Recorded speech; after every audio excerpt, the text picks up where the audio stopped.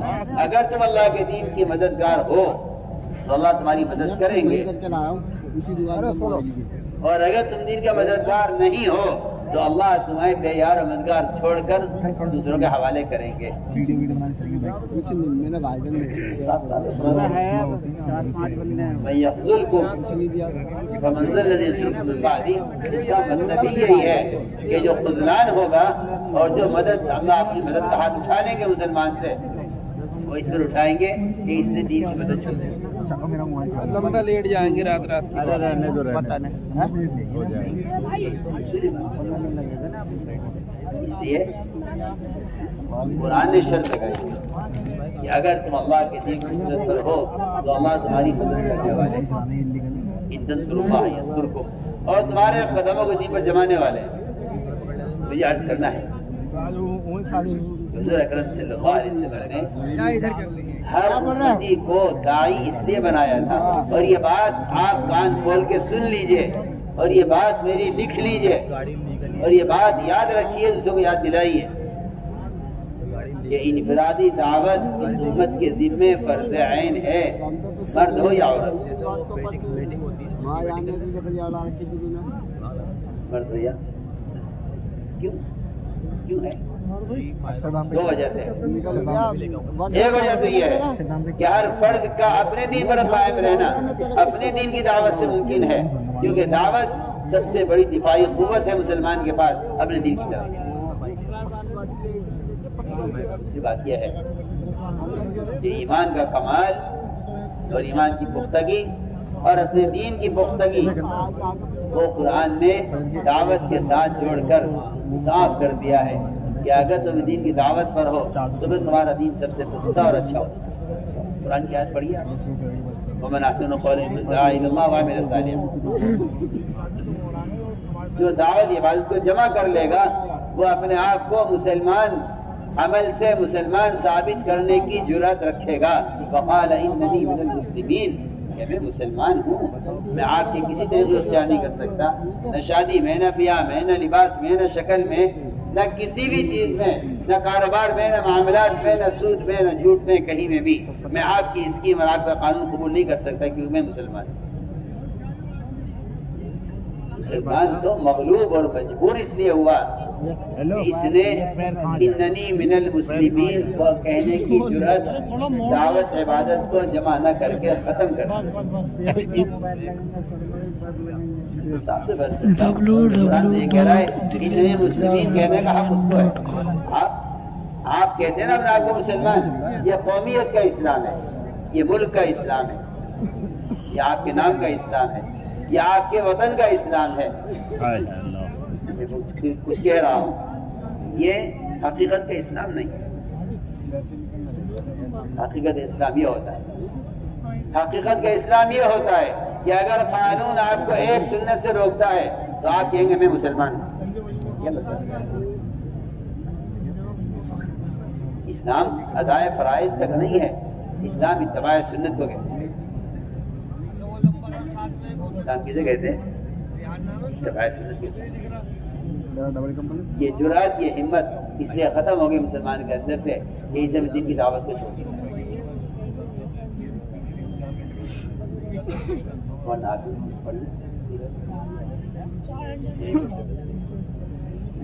یار کبھی وہ ادھر بھی آ کے کون ہے؟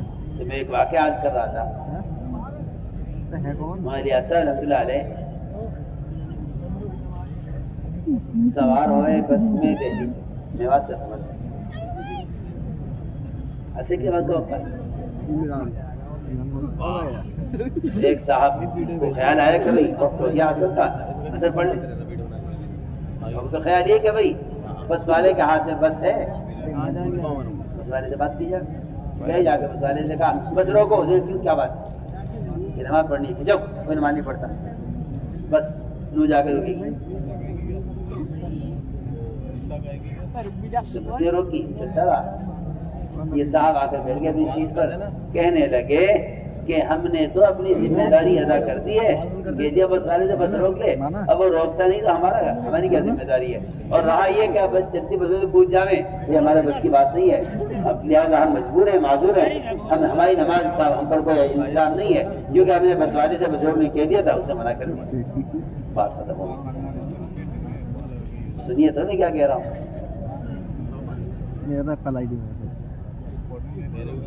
جن کے ہاتھ میں نظام ہے، آپ جتنی خوشامد ان کی کر رہے ہیں،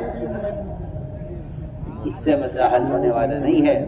جن پر یہ دین، جن کو اس دین کا مکلف کیا گیا ہے، آپ اگر ان کی خوشامد کر لیں اور ان کو دین پر لے آویں تو میں کہتا ہوں کہ اللہ تعالیٰ ساری مددیں ان رکاوٹوں کے خلاف نازل کر کے ساری رکاوٹوں کو یا تو معاون بنا دیں گے یا راستے سے ہٹا دیں گے۔ اس سے دو بات اس کی جگہ لی ہو تو نہیں لگ گیا۔ یہ بات تو وجہ سوال اس کا نہیں ہے یہ بس والے کے ہاتھ میں، سوال اس کا ہے کہ آپ نے اس بس کو روکنے کے لیے کیا کوئی ایسا عمل کیا ہے کہ جس سے اللہ تعالیٰ اس بس کو تابع کرے؟ ایسا کا بالکل ہے، کوئی دعوت جماعت کو جمع کر لے گا، اللہ اس کے نظام کائنات کو مسخر کر دیں گے۔ آپ تو بس کی بات کر رہے ہیں، یوشع بن نون نے تو سورج کو روکا ہے، ہمیں اثر پڑنی ہے سورج کو روکا جائے، سوچیے۔ آپ تو کہہ رہے ہیں بس ہم ہی روک سکتے، بس پر ہمارا بس نہیں چلتا، ہم مکلف نہیں ہیں نماز کے، کیونکہ ہم نے بس والے سے کہہ دیا اسے روکی نہیں، ہم مکلف نہیں ہیں۔ سوچیے تو صحیح، وہاں دشمن کی تلواروں کے نیچے یوشع بن نون کی جماعت کہہ رہی ہے کہ اللہ عصر کی نماز ہمیں پڑھنی ہے، دشمن کا خطرہ ہے، ہم عصر پڑھنا چاہتے ہیں، لہذا سورج سے کہہ دیا اللہم احبسھا، اے اللہ سے روک دے یہاں جب تک ہم فتح نہ حاصل کر لیں، دشمن پر غلبہ حاصل نہ ہو جائے، ہم اس جنگ سے فارغ نہ ہو جائیں اور عصر کی نماز کے لیے وضو کر کے تیاری کر کے عصر نہ پڑھ لیں، سورج ہلنا نہیں چاہیے اپنی جگہ سے۔ سورج صاحب یہ جب چھوٹی سی جماعت عصر پڑھ لے گی تب سورج حرکت میں آئے، سوچئے نا۔ میں کہنا چاہتا ہوں مشکل یہ ہے کہ اس زمانے کے مسلمانوں نے ان واقعات کو گزری ہوئی تاریخ سمجھا ہے، قیامت تک کے لیے مدد کے ضابطے نہیں سمجھا۔ میرا بھائی آگے پیچھے یہ ہے بنیادی غلطی سب کی، یہ بنیادی غلطی ہے سب کی۔ ابھی آ رہے ہو کیا؟ جو نبیوں کے زمانے میں نبیوں کے لیے ہو گیا، جو صحابہ کے زمانے میں صحابہ کے لیے ہو گیا۔ ابھی میں امت اپنے آپ کو یعنی کیا عرض کروں کہ ناکارہ اور ان ساری غیر مددوں سے مایوس سمجھ کر فوٹو بھیج رہا ہوں، اسے دیکھ کے آ وہ جانا، اب ٹھیک ہے؟ کیا میں عرض کروں، شرم کی بات ہے۔ اب غیروں کی خوشامد پر آئی ہے کہ ہمیں ہمارے دین پر چلنے دو۔ میں نے بھی کہہ دیا آپ کیا کر رہے ہیں؟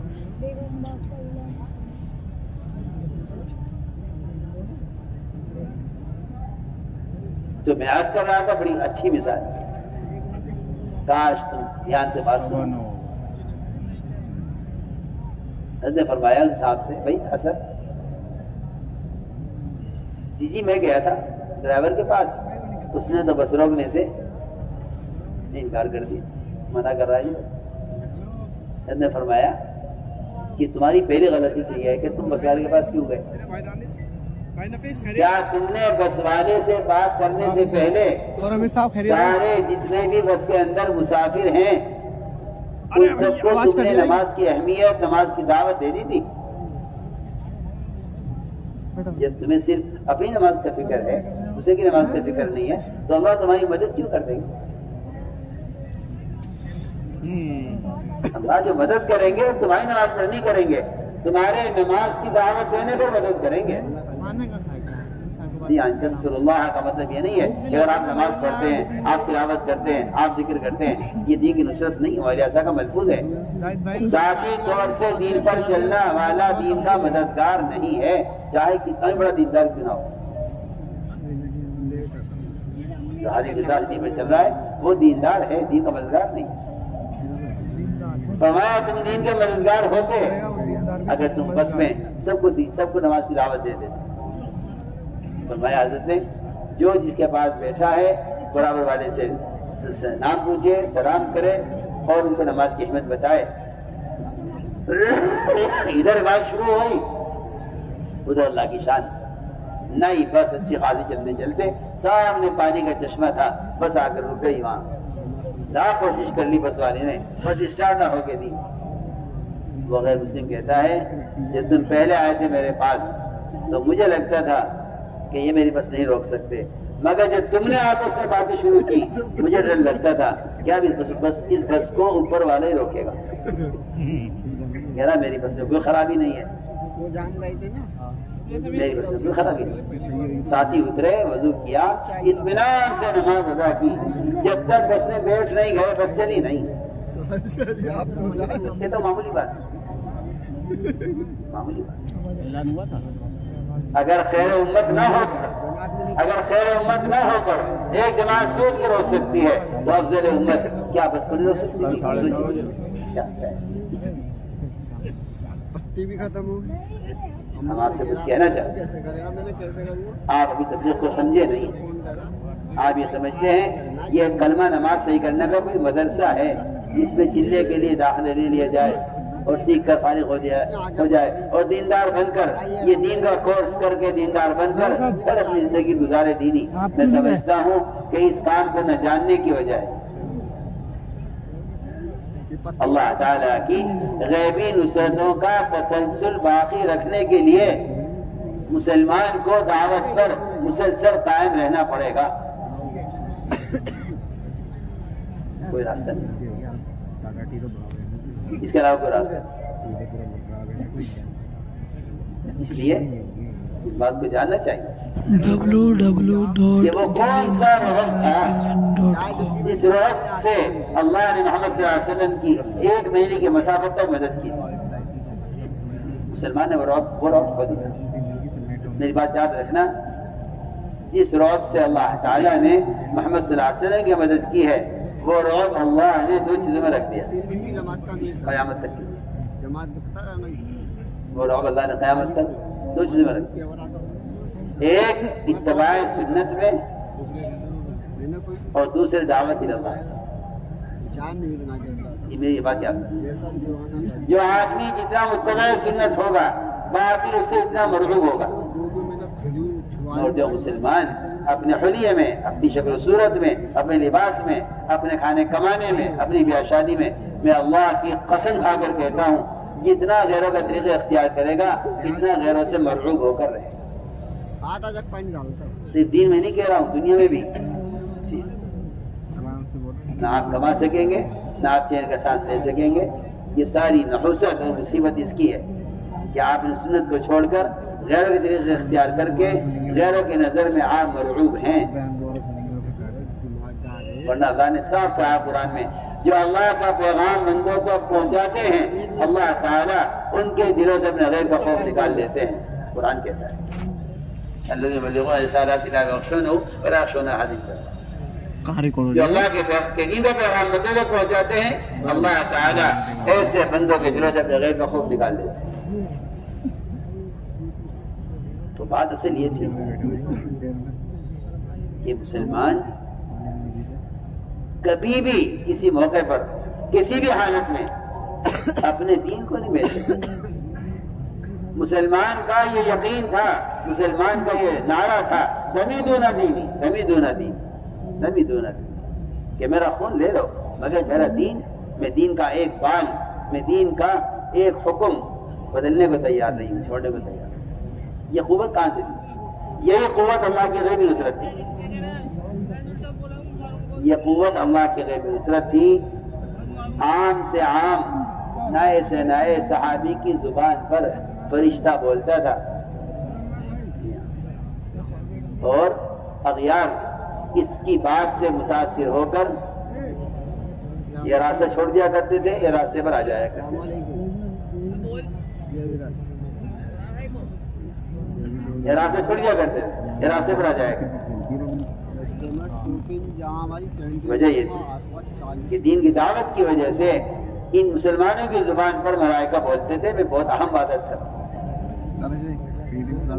عام تھی یہ بات، عام ایسے واقعات ہوتے سیرت میں۔ کمزور ترین مسلمان ایک بات کہتا تھا، اور وہ کہتا تھا مسلمان میں نے یہ بات نہیں کہی ہے، حالانکہ فرشتہ زبان پہ بولتا تھا، اور اس فرشتے کی بات کا رعب سننے والے کے دل کو پھاڑ دیا کرتا تھا۔ میری بات توجہ چاہتی،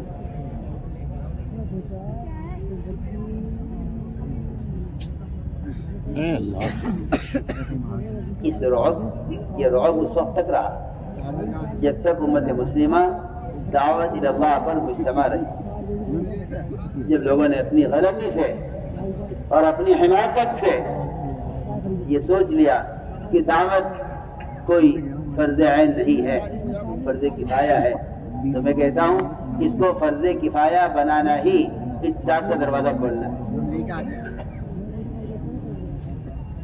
ارتداد امت میں آیا اسی ارتداد امت میں آیا اسی لیے کہ انفرادی دعوت کو فرض کفایہ سمجھ لیا، ورنہ ہر آدمی کے اپنے دین پر ثابت قدم رہنے کے لیے اس کے پاس صرف دعوت کا ایک ہتھیار تھا۔ میں کہتا ہوں اس سے بڑی کوئی ڈھال نہیں، اور اس سے بڑی کوئی دفاعی طاقت نہیں۔ آپ غور کیجئے نا، ایک فرد واحد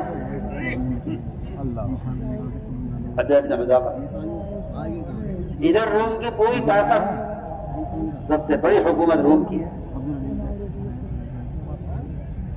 نصرانی ہو جاؤ، میں نصرانی بادشاہ تو اغیار کا خیال یہ ہوتا ہے کہ مال ہر ایک کی ضرورت ہے اور مال پر یہ پھسل جائیں گے۔ اس نے کہا کہ میں آپ کو اپنی آدھی حکومت دیتا ہوں، آدھا ملک آپ کا۔ آدھا ملک کا مطلب یہ ہے آدھی رعایا آپ کے ماتحت، آدھا ملک آپ کا، آدھا مال آپ کا، آدھی فوج آپ کی۔ تم جس دنیا کی حیثیت اللہ کے یہاں مچھر کے فرق ہی نہیں ہے، میں ادنا سے ادنا مسلمان جس کو جہنم سے سب سے آخر میں نکالا جائے گا، اور عجیب قصہ ہوگا، میں کچھ کہنا چاہتا ہوں۔ وہ جہنم سے نکالا جائے گا اور جہنم کے قریب سے بٹھا دیا جائے گا۔ وہ کہے گا اے اللہ تو نے مجھ پر احسان کیا، جہنم سے نکال دیا، بس میری اتنی درخواست ہے کہ میرا چہرہ جہنم سے پھیر، اس کی گرمی، اس کا عذاب کا یہ منظر مجھے دیکھا دیا۔ اللہ فرمائیں گے اور تو کچھ نہیں کہے گا کہ نہیں جی میں اس کے علاوہ آپ سے کچھ نہیں مانگوں گا، آپ بس میرا چہرہ جہنم سے پھیر دیں۔ اللہ پھیر دیں گے چہرہ، اس شرط پر پھیریں گے کہ کچھ اور سوال نہیں کرے گا۔ پھر کہے گا کہ اے اللہ جنت کی گرمی تو ہے ہی، مجھے ذرا سا تھوڑا سا جنت کے قریب کر۔ اللہ فرمائیں گے دیکھ وعدہ کر لے، اس کے علاوہ اس کو سوال نہیں کرے گا۔ نہیں جی نہیں، میں اور اس کے علاوہ آپ سے کوئی سوال نہیں کروں گا، مجھے بس جنت کے قریب کر۔ اللہ فرمائیں کس قدر غدار ہے، کس قدر غدار ہے، پھر قریب کر دیں گے۔ پھر کہے گا اے اللہ میں تجھ سے یہ تو نہیں کہتا کہ تمہیں جنت میں داخل کر، نہیں، مجھے جنت نہیں چاہیے، میں یہ کہتا ہوں کہ مجھے اس کے دروازے کے قریب کر۔ اللہ فرمائیں کس قدر غدار ہے، تو نے کہا تھا اس کے علاوہ سوال نہیں کرے گا، کہ اب میں نے طے کر لیا اب کوئی سوال نہیں کروں گا، بس میری اتنی تمنا ہے کہ جنت کے دروازے کے قریب مجھے کر، میں اس کے علاوہ سے کچھ نہیں مانگوں۔ ایک مدت لمبی گزر جائے گی اس شخص کی جہنم سے آخر میں نکلا ہے جنت کے دروازے پر، جب تک اللہ چاہے، کوئی حد متعین نہیں، اس کی کوئی مدت متعین نہیں۔